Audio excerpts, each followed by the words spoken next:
frightened but brave. Her Good Samaritan, Donald MacLeod, helps her on her path. Thank you, Mr. MacLeod, for having me in your house. What would you have done yourself, Mrs. Scott? We have to look after each other. There's something I meant to say, Mrs. Scott. When I was coming home, I heard stories they intend to put us out of our houses sooner than we think. I saw a good many flocks of sheep. You've never seen so many sheep before. The land is white with them to the south of us. They'll go through with it. They'll go through it all right, Patrick Seller and the rest of them. You see, Mrs. Scott, they don't think of us as humans. When I go through to Edinburgh, I learn it. Whenever they hear my Highland tongue, they half smile as if I were a fool and as if they could cheat me as a matter of course. It is this I hate above all. I've seen and heard of our people being treated like animals, and it angers me. So, I started writing little articles in little magazines here and there, and then the newspapers. You wouldn't have seen them, very few have. And I learned to write as I was going along, because I was angry, you see. I don't do it for my own amusement, I do it because I want to tell the truth of what is happening to our people. But I've said enough. You'll be thinking I'm praising myself. That's what people say. And who am I anyway? I'm just a stonemason, and not a very educated one at that.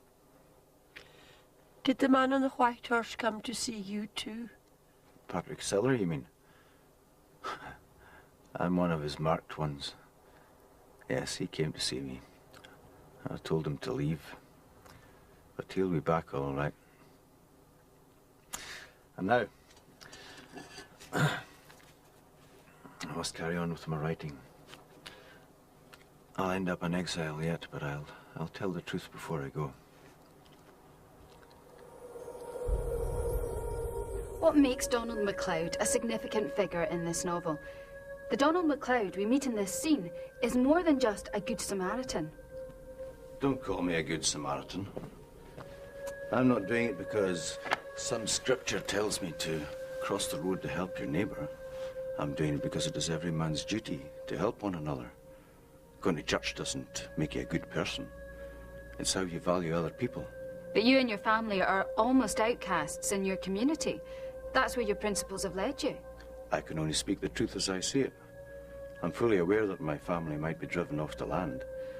There'll be no fancy house in Helmsdale for me. But I believe we have a duty to tell the truth, not to be swayed by the temptations of profit and advancement. Only the truth matters. The new Mrs. Scott, deprived of the certainties of the past, has to face each day as it comes, has to battle each new enemy. Crichton Smith has created a character who only late in life discovers herself. She is an unlikely hero who has permitted one final act of heroism in the return visit of Patrick Seller, this time accompanied by the more subtle but equally ruthless John Loch. Mrs. Scott, certain new circumstances have arisen which made us have a second look at your case. You see, Mrs. Scott, the minister tells us that you're acquainted with a person known as Donald MacLeod, a confessed atheist. Mr. Seller. It may be true that we're a long-suffering people. And God knows we have been so in the past. And it may be true that our religion has forced us to endure pains which we might not otherwise have been willing to endure.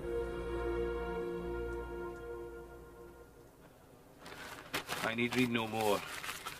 Notice, Mrs. Scott, how he blames God for his sufferings, and the blasphemous way in which he says, and God knows it has been so in the past. And now, Mrs. Scott, you see the kind of man with whom we have to deal.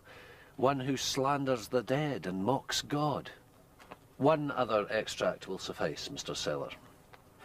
We shall have to become robbers and thieves and murderers ourselves in order to fight this oppression. thieves and murderers. That's what he wants you to become. So when Mr. MacLeod came to see you and incited you to go and see the minister, knowing that the minister could not in all justice help you to do what was wrong. Mr. MacLeod did not come here. But surely, Mr. Sellar, do you mean to tell me that you didn't come to inform Mrs. Scott of our decision? Especially when she had been so badly treated by Mr. MacLeod, who turned her against the minister and tried to influence her decision. I'm sorry, Mr. Locke. I have been so busy calling at houses. This is utterly inexcusable, Mr. Sellar. I told you specifically to go to tell Mrs. Scott immediately. Then she wouldn't have been put in such a position by Mr. MacLeod. And now that she can help us with Mr. MacLeod, you tell me that you have been too busy. I've told you, Mr. Locke. I'm sorry. I simply forgot. Forgot? You wouldn't have forgotten if you had been going to get a pension. Oh, Mrs. Scott, you see what servants I have. Anyway, now the matter's cleared up. We can proceed. You mean the Duke... You mean I'm going to get a pension? Yes, and be allowed to stay here for another 6 months. But only on one condition, which I will have to tell you about myself, since I can't trust Mr. Sellar with anything. Now then, Mrs. Scott, you have heard me speak of Donald MacLeod. In a short time, he will be brought to trial for statements made in these papers, which you and I and every Christian must be horrified by. Though, of course, our Mr. MacLeod considers himself too good to be a Christian, as the rest of us ordinary people are. He will be brought to trial within a month. The law is preparing any charges now. Any friends of his may expect short shrift. A government matter. If found guilty, he will be imprisoned and fined heavily. Our law has enough honesty to make sure that he is found guilty. Now, Mr. Sellar, have you anything to say to Mrs. Scott at this juncture? Under your pardon, Mr. Locke, I would like to suggest that she tell us how Mr. MacLeod sent her to the minister, knowing full well that the latter had no power or desire to oppose what is legal and right, and how he later took her to his house, using her as a means to stir up hatred between the minister and the Duke in this village.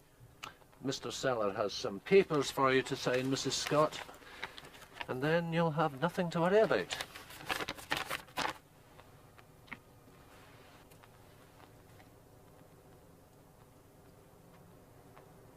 Well, Mrs. Scott? Well, Mrs. Scott? It is worth saying, Mrs. Scott, that if you don't sign the paper, which, if you like, we will read to you, and you must remember that these are government papers, you will be put out of your house if you still persist in your refusal at the end of 2 days exactly.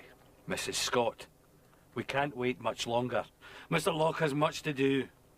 No. No! But you said you wanted to stay. You were determined to stay. I've changed my mind. No, I won't sign anything. But think of the pension. It's too late for the pension.